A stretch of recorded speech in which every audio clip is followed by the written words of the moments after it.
Welcome to HortTube, where we talk all things gardening. My name is Jim Putnam, and this is a Yewtopia Plum Yew.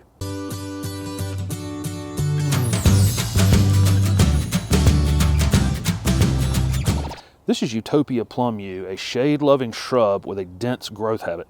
Yewtopia can ultimately reach between 3 to 4 feet in height and 3 to 4 feet in width. Yewtopia is supposed to be very heat tolerant. It can actually grow in zones 6 to 10. Yewtopia is going to be pretty slow growing in the ground, maybe only 3-4 inches of growth out of these in a year, which makes it an absolutely perfect foundation plant or a container plant. It's just a plant you're going to be able to put in the ground and not worry about. Yewtopia is definitely a shade-loving shrub. You definitely want to give this thing a half a day's sun or less, and this thing can actually take pretty dense shade conditions, which is just fantastic because there's just not a lot of evergreens that can do that.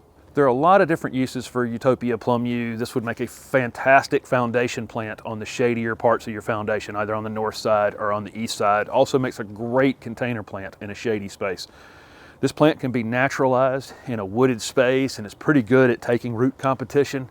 There's just a lot of different uses. We don't have a lot of low-growing evergreen things for shady spaces. Yewtopia has a really nice dark green foliage on it, and the new growth in the spring is a lighter green color, and that two-tone contrast is really quite nice. I've linked videos in the description of this video for planting shrubs. The main thing you need to know with these Japanese plum yews is they do not like to stay wet between rains.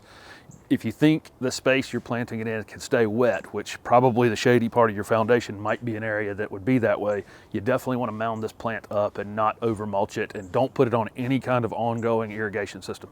The first year it is in the ground, you do want to check it occasionally for water, and if it is dry, saturate the entire area around it and then let it dry out between rains. I haven't watered this one in a long time, and it's still very heavy. It's just not a plant that uses a lot of water.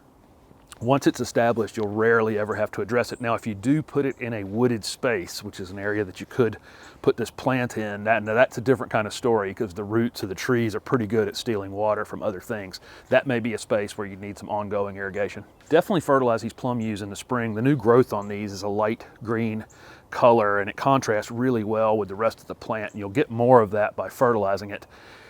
Any kind of slow release outdoor fertilizer will be fine. I'd do it after the worst of the winter has passed. Yewtopia could be pruned pretty much any time you'd need to. It's so slow growing, you're rarely ever going to have to address this plant, but you can kind of hold this whole thing together and take 1 or 2 cuts and make quick work of it. If you took 6 inches out of this plant, you'd probably get 2 years before you'd have to do it again. Not really a lot of insect or disease issues on these Japanese plum yews.